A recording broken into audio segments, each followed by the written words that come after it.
खूनी कुआं। सीमा गर्मियों की छुट्टियों में अपनी नानी के गांव आई थी। सीमा नानी के घर पहुंचने के बाद अपनी नानी के पैर छूती है और उनसे आशीर्वाद लेती है। तभी उसकी नानी उससे कहती है, इतनी बड़ी हो गई मेरी सीमा, चल जल्दी से हाथ मुंह धो ले, मैं तेरे लिए खाना लगा देती हूँ। भूख लगी होगी ना? हाँ नानी, भूख तो लग रही है मुझे, आपके हाथ के बने हुए पीले दाल और चावल खाने की। कितना टाइम हो गया है मुझे आपके हाथ का बना हुआ दाल चावल खाए हुए। तू तो नौकरी में व्यस्त थी, तो तुझे कहाँ से टाइम मिलेगा अपनी नानी के लिए? और जब इतने टाइम बाद आई है तो ज्यादा टाइम के लिए रुक कर जाएगी तू। हाँ हाँ हाँ नानी, इस बार पूरे 2 महीने के लिए आई हूँ। सीमा की नानी अंदर जाकर उसके लिए खाना बनाने लगती है। सीमा कमरे में अकेली होती है, तभी उसे किसी औरत के रोने की आवाज सुनाई देती है। वो कभी खिड़की से बाहर झांकती है तो कभी दरवाजे से बाहर झांकती है। उसे समझ में नहीं आ रहा होता है कि आखिर रो कौन रहा है। तभी नानी खाना लेकर आ जाती है। वो अपनी नानी से कहती है, नानी, कोई औरत रो रही है क्या? मैं जब से यहाँ आई हूँ तब से मुझे यहाँ किसी औरत की रोने की आवाज आ रही है। हे भगवान, कहीं ये वही तो नहीं? बोलो ना नानी। अरे कोई नहीं रो रहा, ये तेरे मन का वहम है। और तू ना अब खाना खा ले, ज्यादा यहाँ वहाँ की बातों में ध्यान मत दिया कर। जल्दी से खाना खा और फिर मेरे साथ आ जा मेरे कमरे में, दोनों बैठकर खूब सारी बातें करेंगे। ऐसे ही अगले दिन सीमा अपनी नानी के साथ गांव की बाजार जा रही होती है। उसी रास्ते में फिर से किसी औरत के रोने की आवाज आती है। वो अपनी नानी से कहती है, अरे नानी, क्या सच में तुम्हें अभी भी किसी औरत के रोने की आवाज नहीं सुनाई दे रही? मुझे किसी औरत की बहुत बुरी तरीके से रोने और चीखने की आवाजें आ रही है। मैं बहुत परेशान हूँ नानी, आखिर ये कौन है? मुझे लगता है कि सीमा को शहर भेज देना चाहिए, यहाँ रहना उसके लिए ठीक नहीं। नानी बोलो ना, आप चुप क्यों हो जाती हो? सीमा, तू घर चल, मुझे तुझसे बहुत जरूरी बात करनी है। नानी सीमा को घर ले आती है और सीमा से कहती है, सीमा, कल सुबह तू शहर वापस चली जाएगी। अरे अचानक, आखिर क्या बात है नानी? आप मुझे ऐसे जाने को क्यों कह रही हो? मैं बस जो कह रही हूँ उस पर ध्यान दे। तू कल सुबह यहाँ से चली जाएगी, और ये बात मैं कोई मजाक में नहीं बोल रही। तू कल जाएगी तो मतलब जाएगी। अरे नानी, चली जाऊंगी मैं, ठीक है, पर आखिर बात क्या है ये तो बता दो। मम्मी से कोई बात हुई है या फिर मुझसे कोई गलती हुई है जो तुम मुझे अचानक से जाने के लिए बोल रही हो? देख सीमा, रात बहुत हो चुकी है और मुझे इस बारे में कोई बात नहीं करनी।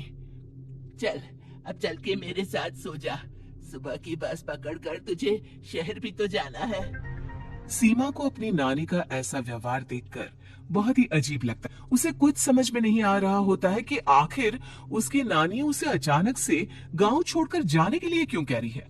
ये सारी बातें सोचते सोचते सीमा की आंख लग जाती है और वो अपनी नानी के साथ सो जाती है। ऐसे ही आधी रात को सीमा को फिर से किसी औरत की रोने की आवाज सुनाई देती है। वो उस औरत की आवाज सुनकर बार बार करवटें बदल रही होती है और तभी उसे सपने में भी एक अजीब सी औरत की परछाई दिखाई देती है, जो इतना चीख चीख कर रो रही होती है कि सीमा डरकर उठ जाती है। वो पूरे पसीने पसीने हो रही होती है। वो अपने आसपास देखती है तो घर में बिल्कुल शांति का माहौल होता है। सीमा घबरा जाती है। वो अपनी नानी को जगाने की कोशिश करती है मगर उसकी नानी नहीं जगती। सीमा को फिर से उस औरत की रोने की आवाज सुनाई देती है। आखिरकार सीमा अपने आप को रोक नहीं पाती और वो घर का दरवाजा खोलकर बाहर निकलती है। आखिर ये माजरा क्या है? आज तो मैं पता करके रहूंगी। अब आवाज का पीछा करती हुई सीमा आधी रात को गांव की चौपाल के पास बने कुएं के पास पहुंच जाती है, जहां कुएं की चारों ओर बेड़ियां लगी होती हैं। उन बेड़ियों में लगे हुए ताले के साथ एक लाल रंग का कपड़ा और माता रानी का कलावा बंधा होता है। उस कुएं में से सीमा को किसी के रोने की आवाज आती है। सीमा परेशान हो जाती है। इस कुएं में कौन है? कौन है यहाँ? सुनो, कौन है? कौन रो रहा है? वो चिल्ला चिल्ला कर पूछती है और साथ ही लोगों को जगाने की कोशिश करती है, मगर किसी को भी उसकी आवाज सुनाई नहीं देती। अब सीमा खुद उस कुएं के पास की बेड़ियों और तालों को खोलने की कोशिश करती है और किसी तरह कुछ देर की मशक्कत के बाद सीमा उसको खोल भी देती है। और जैसे ही वो कुआं खोलकर उसके अंदर झांकती है, सीमा उस कुएं में गिर जाती है। इतने में उसकी नानी की नींद भी खुल जाती है और सीमा को पास ना देखकर नानी परेशान हो जाती है। नानी घबराकर पूरे घर में उसे ढूंढने की कोशिश करती है, जिसके बाद उसकी नानी और सभी लोग उस खूनी कुएं के पास जाते हैं और सीमा की नानी कुएं के पास खड़ी होती है। सभी गांव वालों और सीमा की नानी को सीमा के चिल्लाने की आवाज आती है, बचाओ, कोई मुझे बचाओ।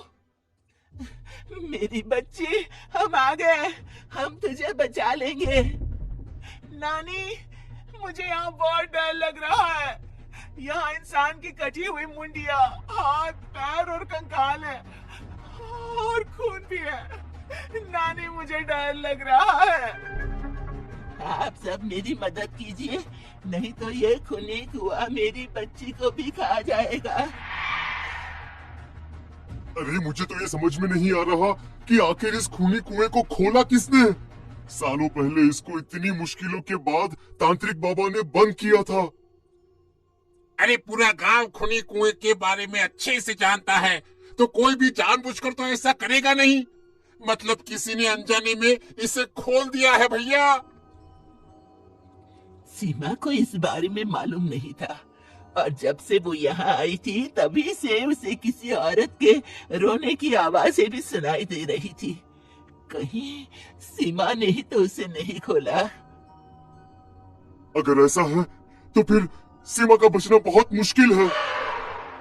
वहीं कुएं के अंदर सीमा रोते हुए बैठी होती है कि उसे आवाज सुनाई देती है जो कुएं के बाहर खड़े गांव वालों में से किसी को सुनाई नहीं देता। आज सालों के बाद मुझे ताजा खून मिलेगा। तेरा खून पीकर आज मैं अपनी प्यास बुझाऊंगा।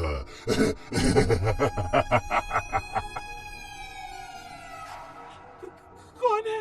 कौन है? मत मारो प्लीज, मुझे जाने दो प्लीज। मैंने किसी का क्या बिगाड़ा है? वो तुझे मरने के बाद पता चल ही जाएगा।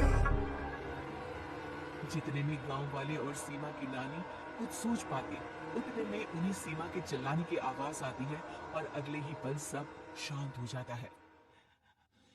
क्या हुआ? सीमा, मेरी बेटी। माफ करना बहन, लेकिन अब सीमा वापस नहीं आएगी। हमें एक बार फिर से कुएं को बंद करना होगा। गांव वाले तभी तांत्रिक को बुलाकर लाते हैं। एक बार फिर अपनी शक्ति से तांत्रिक बाबा उस कुएं को हमेशा हमेशा के लिए बंद कर देते हैं और वहां एक बोर्ड लगा दिया जाता है कि यहाँ आना मना है।